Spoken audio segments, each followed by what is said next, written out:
नाव सांग. मी आबासाहेब बंडगर, शिरबावी. बरोबर. आता तुम्ही कोणत्या मुद्द्यासाठी पंचायत समितीमध्ये आला होता? एवढं तुमच्या गावातले ग्रामस्थ एवढ्या मोठ्या संख्येने उपस्थित झाले. आमच्या गावाचा घरकुलचा सर्वे 497 लोकांचा झालेला होता. त्यापैकी 408 घरकुल मंजूर झाले. ती राहिलेली घरं अजून आलेली नाही ती, त्या संदर्भात एक प्रश्न होता. आणि त्या काळात सर्वे करताना 1 वर्षापूर्वी सर्व्हर डाऊन असणे, फास्ट सर्वे होणे, यामध्ये काही घरं आमची वंचित अजून राहिलेली ती लाभार्थी, आणि त्या लोकांची नावं समाविष्ट करण्यात यावी व रिजेक्ट जी नावं झालेली आहे ती काही तर 497 पैकी 408 झाली ती, तर ते बी नावं त्या घरकुलच्या यादीमध्ये समाविष्ट करण्यात यावी. बरं, ग्रामसेवकाला सक्तीच्या रजेवर पाठवले असं काय तुमचं ग्रामसेवकाला सक्तीच्या रजेवर पाठवलेलं नाही. त्यांना फक्त काल त्यांना कोणी असं चेंबरमध्ये बोलवून घेऊन सांगितलं की तू थोड्या दिवस असं रजेवर जा अशा, आणि थोडं प्रशासनाच्या कालावधीसाठी अशासाठी ती गेलेला आहे, आणि त्याची घरगुती बी अडचण आहे. हा, तो येईल कामावी. म्हणजे काय त्या पाठीमागे काय कारण असं तरी त्याचा दबाव होता काय ग्रामसेवकावर? त्याला थोडा राजकीय दबाव, म्हणजे गावातील एवढे आता लोक तुम्ही बघितले असतील.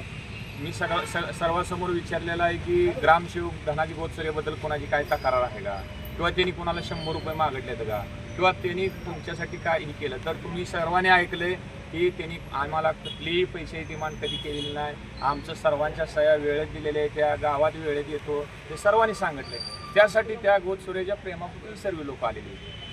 शिरवाई ग्रामपंचायत वारंवार भ्रष्टाचार आरोप काय अनेक आंदोलन बी झाले, उपोषण झाले. शिरवावी ग्रामपंचायतच्या कामकाजाबद्दल मागच्या 15 दिवसापूर्वी तक्रार आली. ते आंदोलन झालं. आंदोलन होत असताना गट विकास अधिकारी यांनी पाणीपुरवठा विभाग व बांधकाम विभाग यांना पत्र काढून दोन्ही विभागाकडून सर्व ग्रामपंचायतच्या कामाची पाहणी केली.